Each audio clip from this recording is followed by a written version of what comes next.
Aujourd'hui, nous allons parcourir le livre des Colossiens, l'épître de Paul aux Colossiens. Vous savez, une chose est de croire en Jésus-Christ, mais l'autre chose est de grandir dans la connaissance de Jésus-Christ. Et nous devons savoir une chose, on ne finit jamais d'apprendre. On ne finit jamais d'apprendre. Ça veut dire que nous devons avoir notre disposition à dire, je veux apprendre encore quelque chose de nouveau aujourd'hui. Alors, quand on prend le livre de Paul aux Colossiens, on va voir versets 1 à 5 rapidement. Colossiens 1 à 5. On va découvrir quelque chose que Paul dit.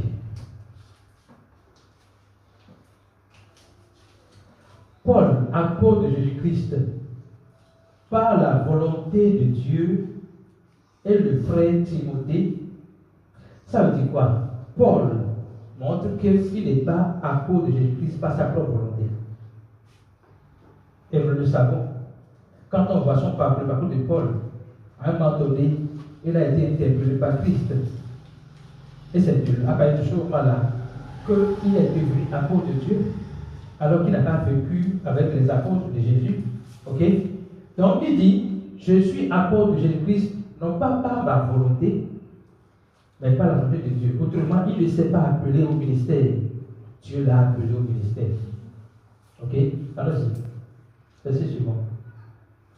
Aux saints et fidèles frères en Christ qui sont à Colosse, que la grâce et la paix vous soient données de la part de notre Dieu, notre Père. Notre Dieu, notre Père. Ok? Nous rendons grâce à Dieu, le Père de notre Seigneur Jésus-Christ. Et nous ne cessons de prier pour vous. Pourquoi il prie pour les gens? Allez-y.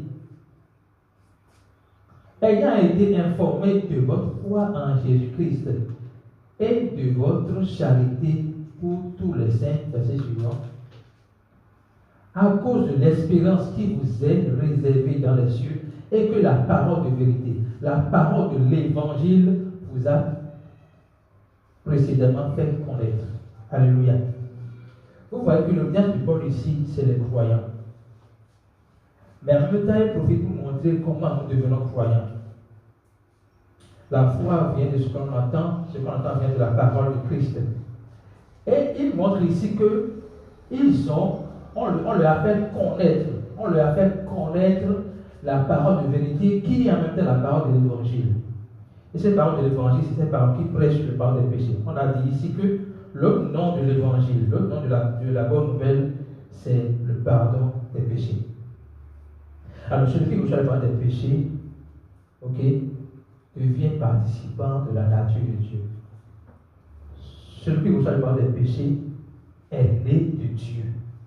Il devient croyant. La question est de savoir, est-ce que vous avez cru? Est-ce que vous croyez que Jésus a réellement pardonné vos péchés? Ou vous pensez qu'il va le faire dans un futur? La question à ce niveau, nous devons être convaincus que nous croyons que Jésus nous a pardonné nos péchés, passé, présent et futur. Et donc nous marchons dans cette conscience que nous n'avons pas, il n'y a plus de barrière entre Dieu et nous. Alléluia. Nous sommes maintenant un avec Christ. Et sur cette base, nous avons la puissance de dominer sur les péchés par action. Alléluia. Maintenant, quel contexte dans lequel Paul décide d'écrire aux Colosses, aux habitants de Colosse?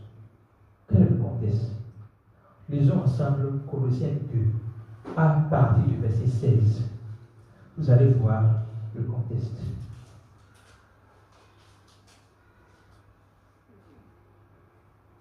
Verset 16. Que personne donc, la raison pour laquelle donc elle on va voir ça tout à l'heure, okay? Que personne donc ne vous juge au sujet du manger ou du boire, ou au sujet d'une fête, d'une nouvelle lune ou des sabbats. Écoutez bien. Tous, attendez le verset 16, s'il vous plaît. tout ce qui est dit ici, ce sont des lois de Moïse. On ne mange pas ci, on ne mange pas ça, ok? On ne doit pas fêter, on ne doit pas faire telle chose le jour des fêtes. On ne doit pas sauver les gens au niveau du jour du sabbat. Donc, plein de choses. Mais Jésus dit, Paul dit, que personne ne vous juge au sujet du manger ou du boire. Je vais mettre les accents ici sur les totems de nos familles. Dans nos familles, là, on ne souvent pas des totems. Nous faisons, ok? Les totems. Ça là, je ne peux pas manger ceci, je ne peux pas boire ceci, je ne peux pas. Il y a tellement de totems. Mais quand nous sommes en Christ, puisque le message est adressé aux croyants, quand nous sommes en Christ, nous avons une unique famille. C'est la famille de Dieu. Et dans la famille de Dieu, il n'y a point de totem. Dieu lui-même a dit à Pierre, n'appelle pas impur ce que j'ai déclaré pur. Dans ma famille, c'est une anecdote que je raconte. Dans ma famille, on ne partage pas les yeux avec ceux qui ne sont pas de notre famille. Asie, les Galilées, et je suis quelqu'un, depuis mon enfant, je pose beaucoup de questions. Je vois mon père m'accompagner dans les restaurants, on mange hors d'œuvre avec des œufs coupés. On va dans les fêtes, on consomme hors d'œuvre avec les œufs coupés. Et quand j'ai décidé exprès de partager mon œuf avec quelqu'un qui n'est pas organe, il m'a interpellé. Et je suis quelqu'un qui pose beaucoup de questions. Mais poliment. Là, tu m'as dit, papa, les œufs qu'on mange dans les œufs d'œuf là, c'est séparé ou bien ensemble? Alléluia. Donc, c'est séparé. Donc, moi, je suis libéré de ce totem-là. Je partage mes œufs avec tout le monde. C'est pour dire qu'on n'est pas lié au totem. Quand nous sommes en Christ, il n'y a pas de totem. Nous devons être libérés de ça. La parole de la pasteur nous a dit que le précieux don que Dieu nous a fait par le des péchés, c'est la liberté en Christ. Mais il y a beaucoup de doctrines. Vous allez voir que ce que nous voyons ici, c'est la doctrine des hommes. Vous allez voir ça en bas. Il y a beaucoup de doctrines qui viennent remettre en question notre liberté en Christ. C'est-à-dire, notre liberté en Christ qui est exprimée par notre appartenance à la famille de Dieu. Ok? Les gens le verset suivant, s'il vous plaît. Donc, même au niveau du sabbat aussi, Jésus est la personne même qui a déconstruit tous les mensonges liés au sabbat. Quand les gens disent, il demande aux gens, c'est les questions qu'ils posent.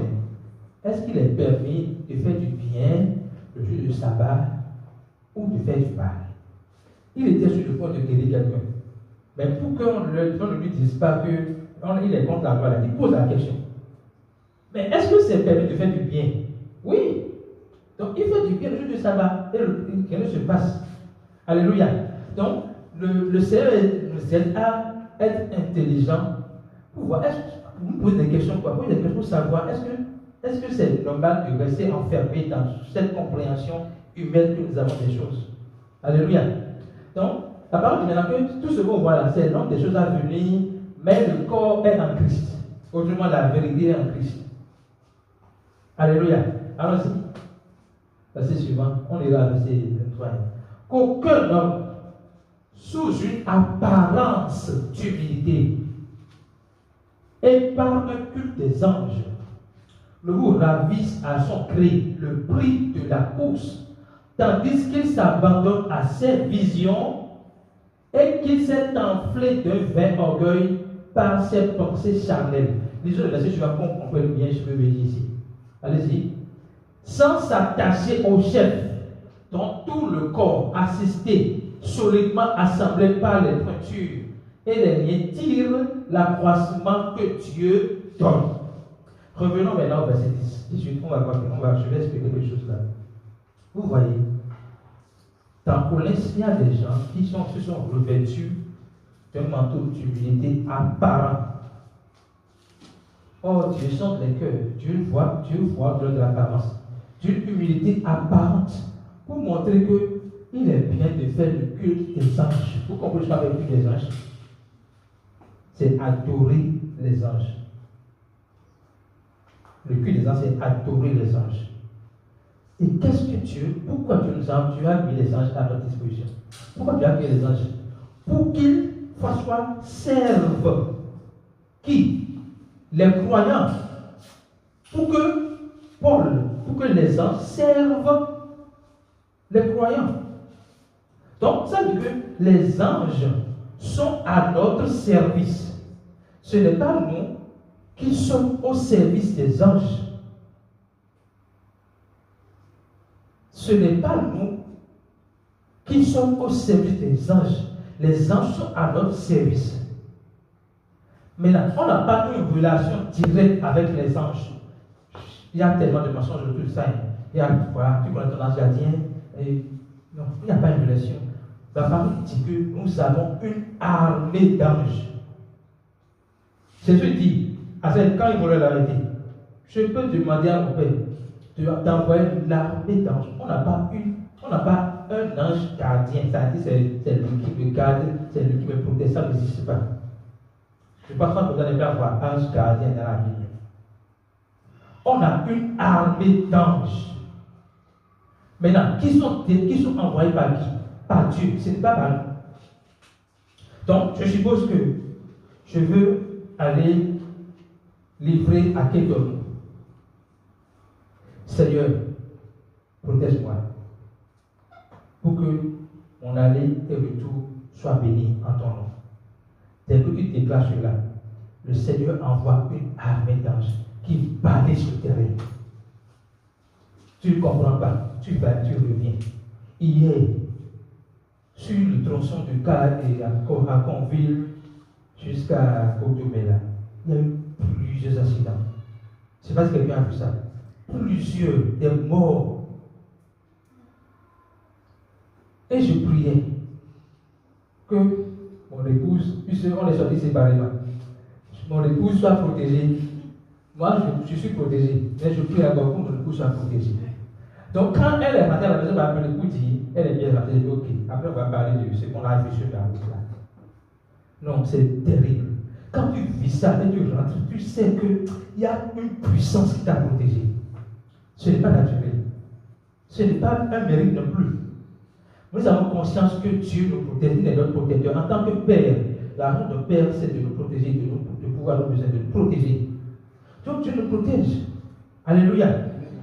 Donc, ici, Paul est en train de dire, ne vous soumettez pas à ces réflexions humaines. Regardez à Jésus-Christ. Verset, je dois vous parler à verset 20. On ira à verset 20. Verset 20. Si vous êtes, maintenant, pourquoi on ne doit pas nous soumettre à ces trucs-là? Si vous êtes mort avec Christ, au rudiment du monde, vous comprenez ce que ça veut dire? Ça veut dire à la sagesse humaine, aux réflexions, à la doctrine des hommes, à la tradition des hommes. Si vous êtes mort avec Christ, au rudiment du monde, pourquoi comme si vous viviez dans le monde, vous impose-t-on ces préceptes? La parole dit que nous sommes dans le monde, mais nous ne sommes pas du monde. Ça veut dire que nous ne sommes pas dans le monde pour nous soumettre aux réalités, aux rudiments du monde, mais nous sommes dans le monde. Nous sommes dans le monde sans être du monde. Ok? Mais nous sommes dans le monde pour imposer les réalités du monde auquel nous appartenons. Je reprends cette phrase-là. Nous sommes dans le monde pour imposer les réalités du monde auquel nous appartenons, pas pour nous soumettre aux préceptes de ce monde. Vous comprenez? Alléluia. Verset suivant. Ne prends pas, ne goûte pas, ne touche pas. Verset suivant. C'est les interdits. Préceptes qui tous deviennent pernicieux par l'abus et qui ne sont fondés sur que les ordonnances et les doctrines des hommes. Maintenant, est-ce que nous voulons être fondés sur les ordonnances et les doctrines des hommes, ou nous voulons être fondés sur les ordonnances et la doctrine de Christ? Nous devons choisir. Et on a vu la dernière fois que ce n'est pas une question négociable. Notre position est claire et tranchée. Nous sommes établis sur la doctrine de Christ et non sur la doctrine des hommes. Alléluia. Ils ont à la vérité une apparence de sagesse. Vous voyez encore? Vous voyez, quand on sent le ce que la personne dit là, c'est un peu logique. C'est réel. Vous devez dépasser cela. Pourquoi? Parce que nous avons la sagesse de Dieu qui nous aide à discerner par rapport aux sagesses des hommes. Une sagesse apparente, une apparence de sagesse en ce qu'il indique un culte volontaire et d'humilité et le mépris du corps, mais ils sont sans aucun mérite et attribuent la satisfaction à la chair. Autrement, au lieu de s'appuyer, on dit le juste vivra par la foi, il marchera par l'esprit et pour ne pas accomplir les convoitises de la chair. Moi, c'est Galates 5, déjà ça. Galates 5, on va revenir ici. Galates 5, verset 22 et 23, je crois. Galates 5, verset 23. Pourquoi? Nous devons marcher par l'esprit pour ne pas accomplir le désir de la chair. Maintenant, ici, on nous encourage à nous appuyer sur notre chair pour plaire à Dieu. Ce n'est pas possible. Non, va verset 23. Ceux qui sont à Jésus-Christ ont crucifié la chair, ses passions, ses désirs. Oui. 23. Je pense que. Voilà. Si nous vivons par l'esprit, marchons aussi selon l'esprit. Dieu, la doctrine de Christ nous invite à marcher selon l'esprit. Mais la doctrine des hommes nous invite à marcher selon la chair. Dieu nous montre clairement le chemin par lequel nous allons bâtir notre relation avec lui. Il dit, marchez par l'esprit et non par la chair. Marchez par l'esprit et vous n'accomplirez pas les désirs de la chair. Les hommes nous encouragent à marcher par la chair. Pour plaire à Dieu, ce n'est pas possible. Revenons à à Colossiens 1, verset 23, on va finir là, pour montrer que ce que Paul veut expliquer dans Colossiens, c'est basé sur le verset Colossiens 2, 16 à 23, où il constate que les Colosses, les habitants de Colosse, ont commencé par se détourner de la doctrine de Christ pour s'attacher à la doctrine des hommes. Et c'est pour cela qu'il a décidé d'écrire les épîtres aux Colossiens. On va voir rapidement qu'on appelle Colossiens 1, verset 12 à 14. Là, nous allons voir, Paul va commencer à rappeler la consistance de la doctrine de Christ, afin que les habitants du Colosse puissent comprendre. Je disais tout à l'heure, je dois dire quelque chose avant de lire le verset là. Vous savez, tout ce que Dieu dit à un peuple est pour l'humanité. C'est vrai que tout ce qu'on lit maintenant là, c'est adressé aux Colossiens. Ok? Mais c'est les Colossiens, la base de l'adresse, c'est qu'ils ont cru en Jésus-Christ. Si tu as cru en Jésus-Christ, cela te concerne. Ça ne concerne pas que les Colossiens. Ça te concerne. Alléluia. Revenons maintenant à. Non, on va aller verset 11, s'il te plaît. Verset 11. Non, verset 12, c'est bon. Verset 12. Reviens, verset 12. Rendez grâce au Père qui nous a rendus capables d'avoir part à l'héritage des saints dans la lumière. Ok? Dieu, il nous rappelle comment nous sommes d'abord sauvés. Rendez grâce au Père qui nous a rendus capables d'avoir part à l'état des saints dans la lumière. Dieu nous a rendus capables comment? Par l'évangile qui nous a adressé par une tierce personne et avec la capacité que l'évangile contient, la foi qui nous aide à croire en lui. C'est-à-dire que nous croyons en lui, ce n'est pas que nous sommes capables, mais il nous a rendus capables d'avoir part à l'état des saints dans la lumière. Quand on dit avoir part à l'état des saints dans la lumière, ça veut dire croire en Jésus-Christ, croire que nous sommes saints par le saint qu'il est, nous sommes saints par le qu'il a accompli à la croix. Verset suivant. Donc une fois qu'on rend grâce, il dit, il qui nous a délivrés de la puissance des ténèbres. Il nous a délivrés de la puissance des ténèbres. Donc il est en train d'expliquer à nous que lorsque nous croyons en Jésus-Christ, nous sommes déjà délivrés de la puissance des ténèbres. Ce n'est pas que nous serons délivrés. Autrement, les prières de délivrance pour le croyant n'ont plus de sens. Je vais à une prière de délivrance. Non. Le croyant est déjà délivré de la puissance des ténèbres. Alléluia. Le croyant est déjà délivré de la puissance des ténèbres. Je suis déjà délivré de la puissance des ténèbres. Je peux répéter ça. Je suis déjà délivré de la puissance des ténèbres. Je suis déjà délivré de la puissance des ténèbres.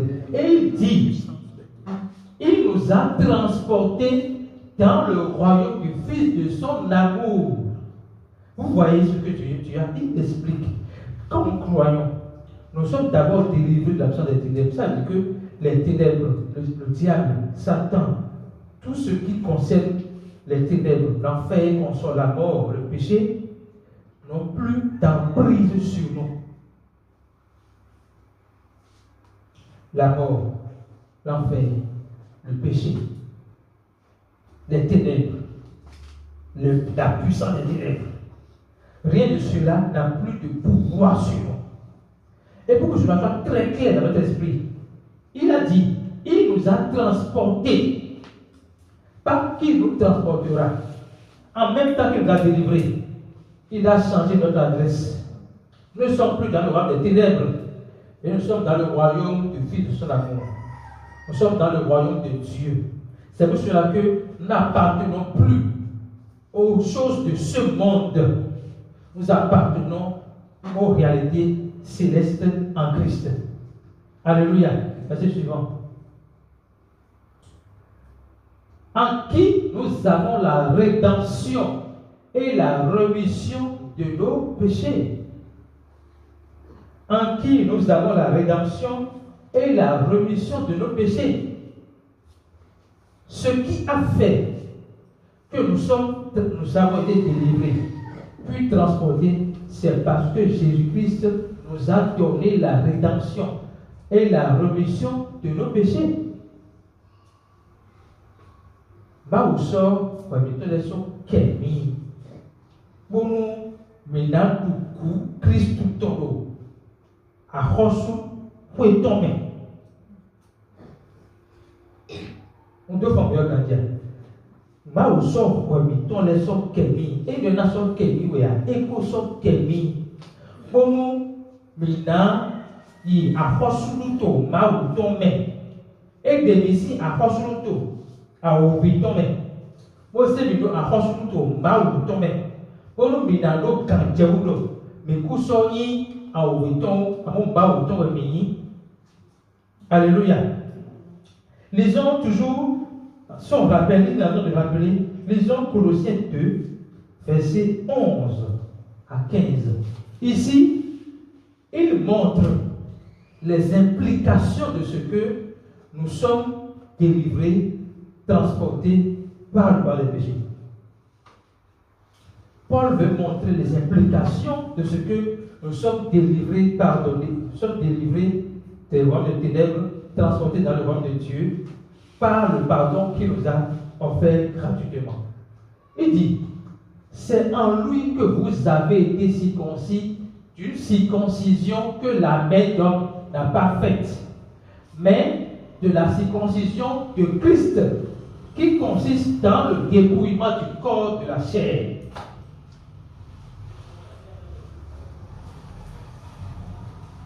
Verset suivant. Ayant été enseveli avec lui par le baptême. Je vais marquer une chose là. Ayant été enseveli avec lui par le baptême. Quand on parle de baptême, les gens pensent en même temps au baptême de l'eau. C'est une parenthèse que je vais vous avancer. Pour déconstruire en même temps une mentalité ici. Ayant été enseveli avec lui par le baptême. Lorsque vous allez lire un Jean, l'évangile de Jean, chapitre 1 là, il y a une question qui a été posée à Jean. Es-tu le Christ? Il dit non. Mais pourquoi baptises-tu si tu n'es pas le Christ? Pourquoi baptises-tu si tu n'es pas le Christ? Et il dit, lisez, il faut lire à la maison. Il dit, je baptise pour montrer Christ. Dieu lui a dit, pendant que tu seras en train de baptiser, celui sur qui tu verras l'Esprit de Dieu descendre, c'est lui le Messie. Donc le but du baptême de Jean, c'est pour mettre le doigt sur le Messie. Le but du baptême de Jean, ce n'est pas pour sauver quelqu'un. Ce n'est pas pour donner le pardon des péchés. Mais c'est pour montrer du doigt la personne qui pardonne les péchés. Et si vous lisez dans le prolongement, il dit, le lendemain de cela, après qu'il ait justifié la raison pour laquelle il fait le baptême d'eau, il dit, voici l'agneau de Dieu qui ôte le péché du monde. En même temps, pendant qu'il justifiait, il dit, moi je vous baptise d'eau, mais celui qui vient, le Messie, en qui nous avons cru, baptise du Saint-Esprit. Donc quand on parle du baptême, commencez, quand c'est le baptême en Christ là, commencez par voir le baptême du Saint-Esprit, pas le baptême d'eau. Donc, c'est une parenthèse. Vous avez été enseveli avec lui par le baptême. Vous êtes aussi ressuscité en lui et avec lui par la foi en la puissance de Dieu qui l'a ressuscité des morts. C'est pas que vous serez ressuscité. Vous êtes déjà ressuscité. Quand on parle de la résurrection, Jésus a dit, je suis la vie et la résurrection. Quand on parle de la résurrection, ça veut dire que nous ne pouvons plus jamais mourir. Quelqu'un comprend ça? Je ne peux plus jamais mourir. Parce que je suis ressuscité. Je ne suis plus mort. Je suis passé de la mort à la vie et pour toujours. Alléluia. Verset suivant. Donc, il dit, attendez. Il nous a rendu à la mort. Vous voyez, vous qui êtes morts par vos offenses et par l'incirconcision de votre chair, il vous a rendu à la vie avec lui, en vous faisant grâce pour toutes vos offenses. Ça veut dire que ce qui vous empêchait d'avoir la vie, c'est le péché. Et Jésus-Christ a ôté le péché pour que plus jamais il n'y ait plus de séparation entre vous et Dieu. Pour que vous puissiez dire, je suis mort, non, vous n'êtes plus mort. Vous êtes passé de la mort à la vie. Parce qu'il vous a fait grâce pour toutes vos offenses. Allez, verset suivant. On est là, verset 15. Voilà. Donc je disais que Paul veut expliquer les implications de ce qu'il avait dit dans Colossiens 1, verset 12 et 13. Il dit, il a effacé l'acte dont les ordonnances nous condamnaient et qui subsistait contre nous.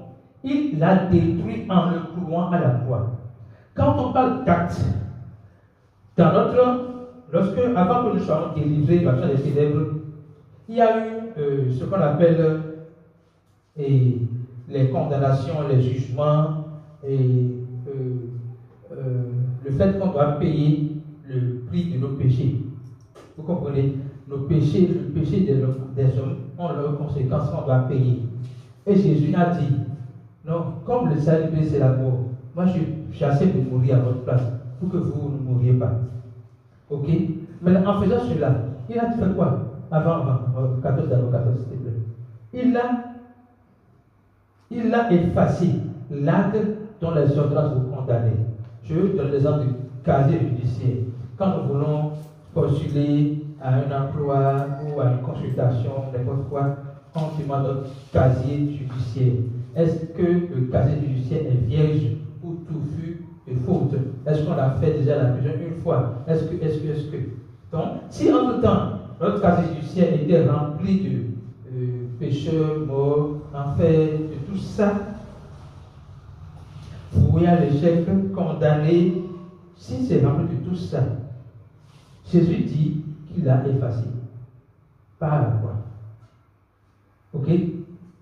Il a effacé définitivement. C'est pas qu'il va l'effacer, il a effacé. C'est bien qu'une lecture sur ça. Il a déjà effacé l'acte qui nous condamnait pour que nous puissions avoir part à la paix en Christ. Quelqu'un qui n'est pas condamné est en paix. Quand tu sens la condamnation peser sur toi, tu n'es pas en paix. Mais Jésus nous accorde sa paix. Ne te sens plus condamné. Sens-toi en paix avec lui. Donc il a fait. Et ce n'est pas fini. Verset suivant. Il a dépouillé les dominations. Et les autorités. Et les a livrés publiquement en spectacle en triomphant d'elle par la croix. Dans le verset 14, on a vu que même quand il a fait de faire, il a détruit. Il a détruit le CV qu'il portait au potes.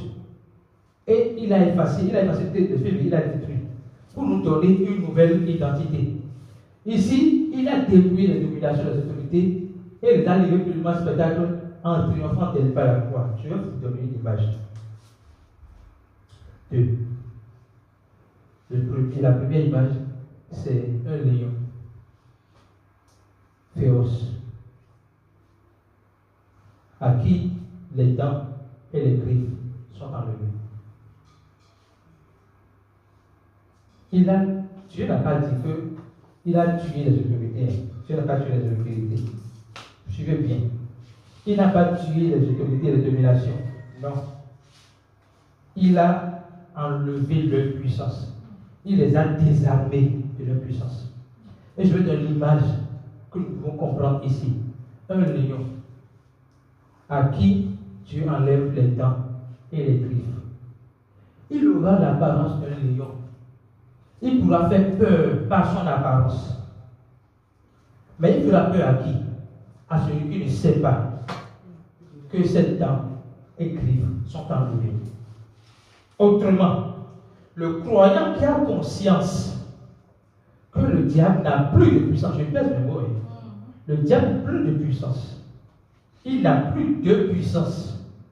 Le diable n'a plus de puissance. Parce que Dieu l'a désarmé de ce qu'il a comme puissance. En triomphant de lui à la croix.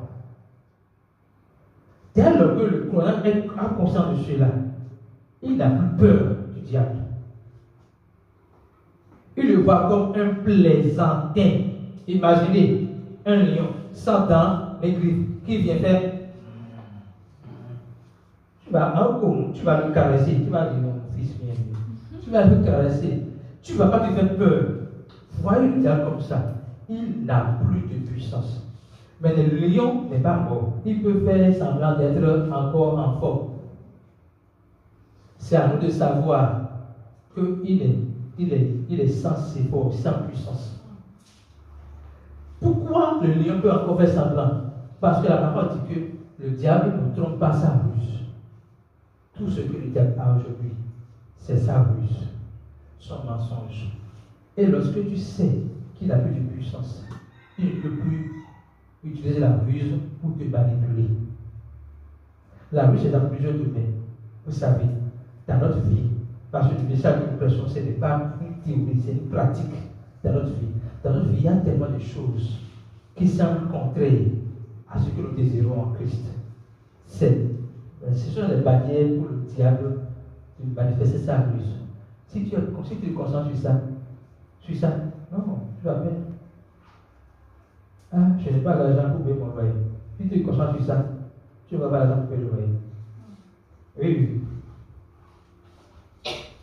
Vous comprenez? Si tu fais croire que tu es incapable de payer le loyer, que ton Père Dieu est incapable de pouvoir payer le loyer, tu ne vas pas payer le loyer.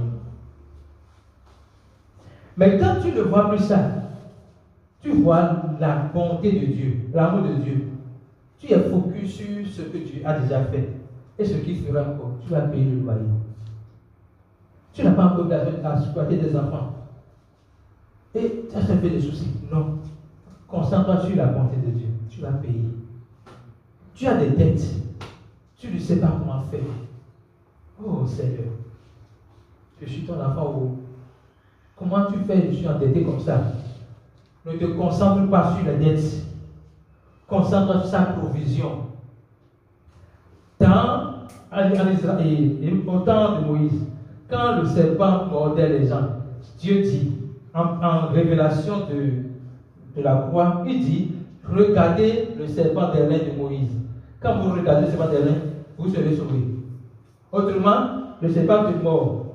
Et tu ne fais pas comme ça. Tu fais comme ça. Vous comprenez? Vous voyez l'image? Le serpent vient de te mordre. Tu ne tournes pas pour regarder la morsure du serpent. Tu regardes la croix. Et tu es sauvé. C'est pas facile ça. Bon, c'est pas facile. C'est pas facile. Est-ce que c'est possible? Oui, c'est possible. Donc nous pouvons commencer par dire, je ne vais pas regarder vos problèmes, je regarde à la solution. Plus la solution sera grande, plus c'est plus aussi facile. Au nom de Jésus. Alors, on voit ici que Paul rappelle les bénéfices de ce que nous avons en Christ. Voyons maintenant une exhortation de Paul. Et c'est là où on va venir. Colossiens 3, versets 1 à 10. Colossiens 3, versets 1 à 10. Écoutez bien, on va suivre les choses. Si j'ai des commentaires, je vais faire des commentaires. Si vous êtes ressuscité avec Christ, cherchez les choses d'en haut où Christ est assis à la droite de Dieu. Donc, celui qui est ressuscité en Christ, qui sait qu'il est sauvé éternellement, qui n'aura jamais l'expérience de l'enfer, qu'il est déjà sauvé pour toujours. Son focus, parce qu'il n'est pas mort en même temps, c'est quoi? C'est c'est de chercher les choses d'en haut. Chercher les choses d'en haut, ce n'est pas regarder en haut. Il est ajouté. Où Christ est assis à la droite de Dieu. Le ciel. Nous avons vu ici qu'il y a deux types de ciel. Il y a le ciel matériel qu'on voit. Il y a le ciel immatériel qui est invisible. Et c'est ce ciel que Christ habite. Et Christ vit en nous. Donc le ciel vit en nous. Donc affectionner les choses d'en haut, ce n'est pas regarder en haut, mais c'est regarder à Christ qui est en nous. Plus vous allez contempler Christ en vous, plus vous allez manifester Christ parmi les hommes. Verset suivant. Verset suivant. Affectionnez-vous aux choses d'en haut et non à celles qui sont sur la terre. Continuez. Car vous êtes morts et votre vie est cachée en Christ, avec Christ en Dieu. Double protection. Vous êtes morts. C'est-à-dire que Henri, que mes parents ont mis au monde, est mort. Le Henri qui vit n'est plus le Henri que mes parents ont mis au monde. Le Henri qui vit, c'est le Henri qui est caché avec Christ en Dieu. Maintenant, je vais te donner un exemple. Passez-moi un portable. Merci beaucoup. Vous voyez ce portable-là. Il y a une cible dedans. Ok? Imaginez que vous êtes la cible dans le portable. Et que le portable est l'image de Christ. Ok? Avant de toucher la cible, il faut faire quoi? Il faut ouvrir le téléphone. Ou voler le téléphone. Il faut voler le téléphone d'abord, ok? Après tu voles le téléphone, tu vas ouvrir le téléphone. Alors tu veux sortir la cible, et tu veux détruire la cible, tu vas détruire la cible. Ok? Quand on dit que nous sommes cachés avec Christ en Dieu, ça veut dire que avant que le diable n'arrive à nous toucher, c'est qu'il a déjà tué Jésus. C'est possible. Ce que je viens de dire là, c'est possible. C'est que avant que le diable arrive à te toucher, c'est qu'il a déjà tué Jésus, ce qui n'est pas possible. Cependant, pardon, ne faites pas l'erreur d'ouvrir une porte au diable. C'est pour cela que nous sommes enseignés. Quand tu as peur, tu as déjà ouvert une porte au diable. N'ouvrons pas une porte au diable par notre peur. Restons concentrés sur Christ. Restons concentrés sur Christ. Il faut que, c'est que quand on vient le dimanche ici, là, lorsqu'on quitte ici le dimanche, soyons tout le temps en Christ. Ce n'est pas que c'est le dimanche, maintenant on va se mouler en Christ. Restons en Christ. Je commence à parler de ce que j'appelle la bulle du Christ. Restons dans la bulle du Christ. Soyons fous aux yeux des hommes. Personne, moi je le dis, et ce n'est pas de l'école de l'orgueil, personne ne peut m'atteindre. Personne dans ce monde. Il peut avoir n'importe quelle puissance dans les ténèbres. Il ne peut pas me toucher. Je ne parle pas de moi. Quand je dis ne peut pas, je parle de la personne que je suis en Christ. Donc il ne peut pas. Il y a d'autres possibilités là. Pourquoi? Parce que en plus de ce que je suis conscient que je suis caché en Christ, je me discipline à demeurer en Christ. C'est ma pensée. C'est madame mon épouse. Je ne laisse rien me troubler, rien. Et ça doit être comme ça pour moi. Rien ne doit me troubler. Tu as les soucis, ils sont nombreux, tu rentres, tu donnes les dors. Même le souci, là, je suis fâché. Comment il fait et je n'ai pas d'influence sur lui. Tu dors. Nous devons tellement avoir la confiance en Jésus-Christ que rien ne peut nous ébranler. Alléluia. Verset suivant. Allons-y. Quand Christ, votre vie, paraîtra, alors vous paraîtrez aussi avec lui dans la gloire. Verset suivant. Faites donc mourir. Donc, ce que Paul veut dire ici, là, c'est ce que nous serons à faire pour rester cachés en Christ. Ok? C'est vrai que quand on dit qu'est-ce qu'on doit faire, on dit on n'a rien à faire, on n'a qu'à croire. C'est vrai. La même foi qui nous permet de croire en Jésus-Christ, par sa grâce-là, elle nous demande également de faire quelque chose lorsque nous sommes en Christ. Pas pour carrer Christ, mais pour manifester Christ. Faites donc mourir les membres qui sont sur la terre. L'impudicité, l'impurité, les passions, les mauvais désirs, la cupidité, et qui est une idolâtrie. Très souvent, quand on parle d'idolâtrie, les gens pensent à quoi? Aux animistes, c'est-à-dire tu deviens animiste. Ok? Et ils disent non, Dieu ne veut pas l'idolâtrie. C'est bien, avec force. Mais Dieu nous dit, parce que vous êtes en Christ, faites mourir les membres qui sont sur la terre. C'est-à-dire vous devez crucifier intentionnellement votre corps pour ne pas lui donner accès à l'impudicité, à l'impurité, aux passions, aux mauvais désirs et à la cupidité. J'espère que vous comprenez tout ce qu'on dit là. Cupidité, ça veut dire quoi? Tu peux m'expliquer ça? Cupidité. Cupidité. Quand on dit que quelqu'un est cupide, ça veut dire quoi? Non, trouve-moi une autre version. Une autre version, s'il te plaît. Pour qu'on voit une autre définition de cupidité. Tu as une autre version? Les amis, quoi là? C'est bon de comprendre les choses. Cupidité.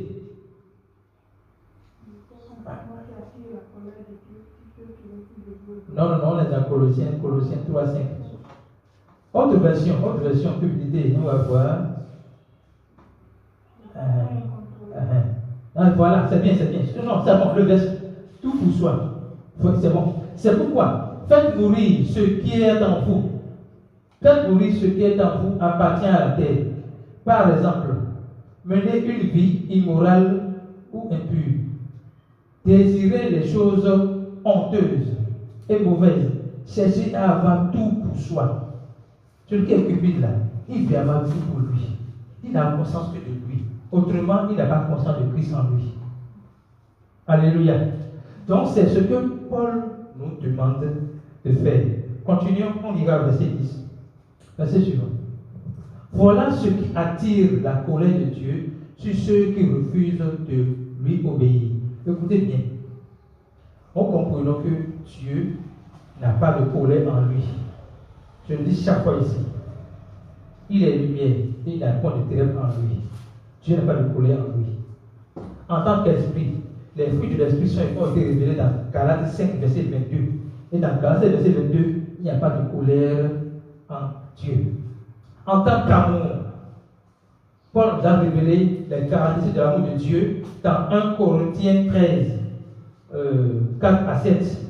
On a vu qu'il n'y a pas de colère dans son caractère. Donc, quand on parle de colère, attire la colère, on dit que celui qui ne s'accorde pas avec Christ dans son caractère ouvre des portes au balai. Le diable rôde comme un lion rugissant, cherchant qui dévorer. Et c'est par là qu'il passe. C'est par notre insoumission à la volonté de Dieu. Allons-y, verset suivant. Mais, même, on est où? Attends. On était où? On peut plus non. 7 maintenant. 7. Ah, doucement. Autrefois, vous aussi, vous agissiez ainsi quand vous viviez de cette manière. Donc, quand Dieu nous dit autrefois, ça veut dire c'est ce que nous étions. Hein? Mais maintenant, rejetez tout. On a dit que coller pas. Dieu dit que rejetez quoi? Premièrement. Et on veut dire que coller en Dieu. Rejetez tout cela. Colère, violence, méchanceté. Vous voyez pourquoi c'est listé comme ça? Parce que de la colère vient la violence et la méchanceté. Il dit, ne vous mettez pas en colère. Ne cédez pas. Est-ce que vous souvenez le verset là? Ne vous mettez pas en colère. Ne cédez pas au balai. Donc, ne lancez plus d'insultes ni paroles grossières. Tout ça, c'est ce que Dieu nous recommande avec la conscience que nous sommes déjà en lui. Verset suivant. Ne mentez plus. Ça là. Ne mentez plus les uns aux autres. On m'appelle. Monsieur le pasteur, regarde. Vous êtes où? Je suis à Tapé. Alors que j'ai à Zuba.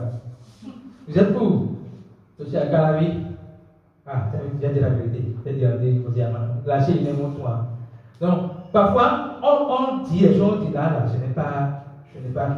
Ne vous mentez pas les uns aux autres. En effet, ce que vous étiez avant, avec vos façons de vivre, vous vous êtes débarrassé comme d'un vieux vêtement. Le Henri qu'on pouvait appeler, et il est à Calavi, et qu'il est à Tanguita, n'est plus Henri d'avant. Je dois rapidement sortir de cette façon de vivre qui ne s'accorde pas avec la vie de Christ. Alléluia.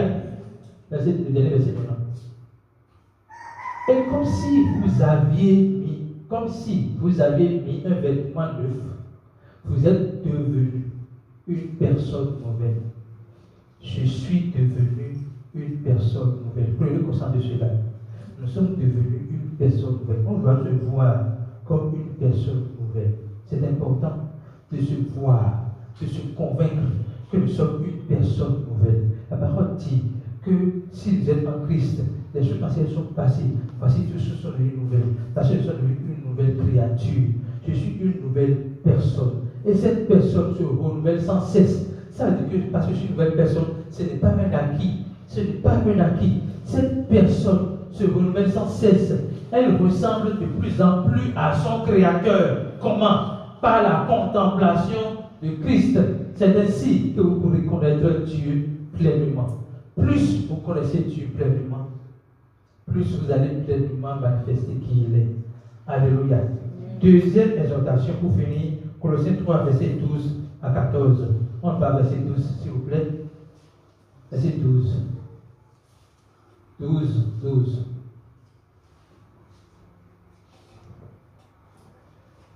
Dieu vous a choisi. Il veut que vous soyez à lui. Et il vous aime. Que quelqu'un dise, Dieu m'a choisi.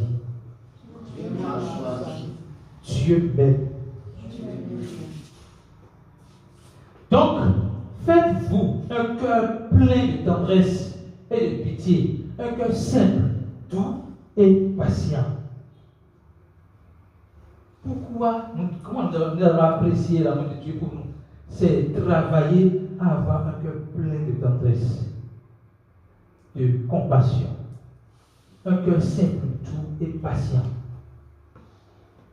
Alléluia. Verset suivant. On va verset 14. Maintenant, sur cette base, il dit, supportez-vous les uns les autres. Pardonnez-vous. Si quelqu'un a un reproche à faire à un autre, le Seigneur vous a pardonné. Agissez comme lui. Sur quelle base nous pouvons pardonner? Quelqu'un peut répondre. Sur quelle base nous pouvons pardonner? Sur la base de ce que le Seigneur nous a pardonné. Donc, quand nous apprécions le pardon que nous avons reçu de Dieu, nous donnons le pardon par la grâce que nous avons reçue, le pardon de Dieu. Le pardon n'est plus quelque chose d'un poids pour nous. C'est une tâche que nous libérons. Et quand nous allons travailler sur ça, nous allons arriver à un niveau, avant que l'offense ne vienne, nous avons déjà pardonné. Avant que l'offense ne vienne là, nous avons déjà pardonné. Alléluia. Verset suivant, on va finir par là. Et supportez-vous. Aimez-vous. L'amour est le lien qui unit parfaitement. Qu'est-ce que cela veut dire? Paul a été clair dans le livre de Corinthiens. Si vous donnez tout ce que vous avez pour et que vous n'avez pas l'amour, vous n'avez rien fait. Donc l'amour dont on parle ici, c'est l'amour authentique. C'est l'amour que nous manifestons, qui s'appuie sur l'amour que nous avons reçu de Dieu. L'amour dont Paul parle ici, ce n'est pas de l'amour charnel, ce n'est pas de l'amour intéressé, c'est de l'amour qui s'appuie sur l'amour que nous avons reçu de Dieu.